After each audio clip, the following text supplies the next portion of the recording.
upang iligtas tayo. Ngayon po, hinatulang tayo upang maligtas tayo. Saan ka pa?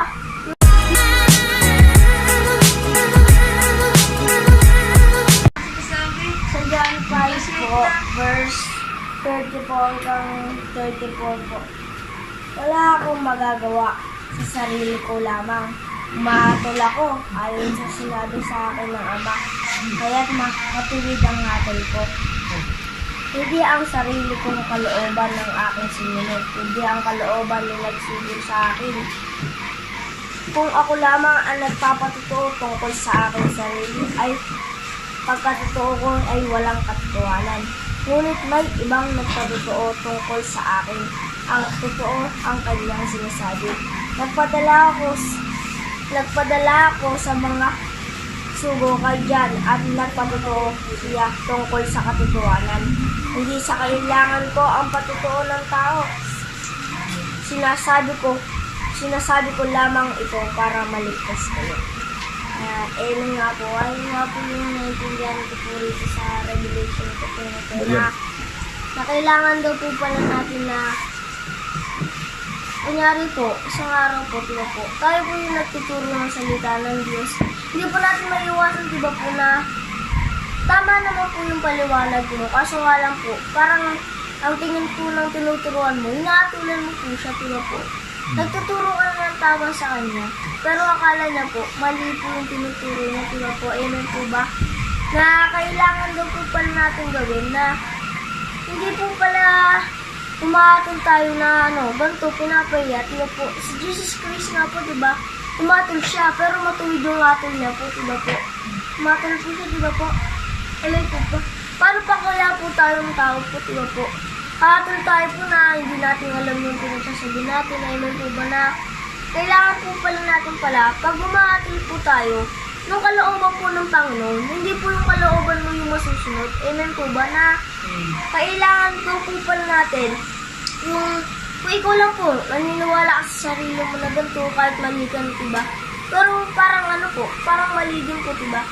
Parang wala pong kabuluhan po yung pinagsasabi mo nung naniniwala ka sa sarili mo, mali ka na nga. Pinaglalaban mo po yung mali. Amen po ba? Amen.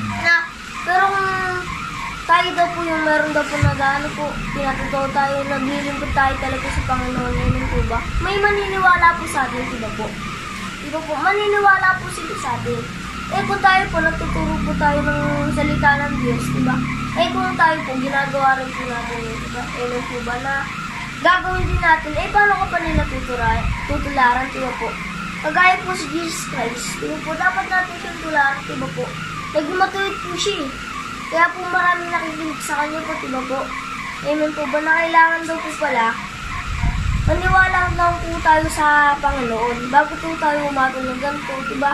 Si Jesus Christ nga umatol hindi upang saktan ka, hindi upang pahiya ka, upang iligtas ka po, diba po? Amen po ba? Ayun po talaga yun Ikaw nga ikaw nga, tao ka lang. Si Jesus Christ, diba po, Panginoon po yun, diba?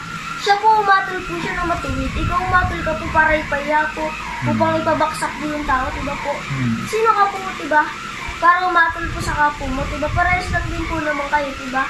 Amen po ba na, diba po, na kahit sa one time po, diba? Pwede pong mangyari sa atin yung nangyari kay Jesus Christ, diba po? Na nagtuturo tayo, diba? Nangyari po, pinadatnan po tayo ng lasinggero po. Tapos po, tinuruan po natin siya ng salita ng Diyos na ganito, bawal lang uminom kasi mapupunta sa impyerno, diba po? Ang tingin po niya, para po siyang inaatulan na tingin po niya, uy, parang inaano ko nito na bang pupunta ka sa impyerno na. Inaano akong ganito, diba po? Hindi naman po yung ganun yung ibig sabihin. Yung ibig niya po sabihin, diba po? Ibig ko po sabihin na upang pong iligtas kita.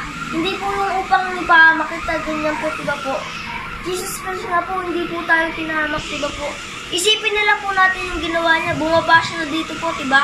Upang iligtas tayo. Pinakas sa krus upang iligtas tayo. Ngayon po, hinatulang tayo upang maligtas tayo. Saan ka pa? Diba po? Purihin niya nga. Diba po? Upang iligtas po tayo, diba? Ba't sabi po rito sa dito po sa John 5 verse 38 po hanggang 40 po. Hindi nananatili sa inyo ang puso ng aking salita, sapagkat hindi kayo sumasampalataya sa inyong isinugo niya. Sinasaliksik ninyo ang mga kasulatan ng pagkaakala doon ninyo matatagpuan ng buhay na walang hanggan. Ang mga kasulatan ng iyan ay nagpapatotoo tungkol sa akin, ngunit ayaw naman ninyo lumapit sa akin. Kayong mga mayroong buhay, ng buhay. Diba po? Amen po ba? Na sabi po rito, diba po? Kung magbabasa lang po tayo na nagbabasa ng Biblia, anin po natin kung hindi naman po natin ginagawa. Diba po? Paano po natin mahanap dun yung buhay na walang hanggan po? Kung hindi naman po natin gagawin, amen po ba? Na kailangan daw po pala, mananiksik po tayo, maghanap-hanap po tayo, diba po?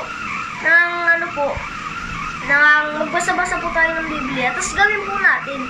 Hindi po yung babasahin mo, titiklop mo, tapos wala na. Diretso ka na sa kasalanan, amen po ba? Na wala daw po yung puso ng salita sa atin, yung salita po ng Lord, yung parang hindi po natin siya naririnig. Hindi po natin nakikita yung na gano'n, diba? Hindi po natin siya makikita, diba? Parang gano'n po, diba? Na tayo na nga po yung ililigtas, tayo pa po yung ayaw lumapit. Amen po ba? Yun lang po, mga bata.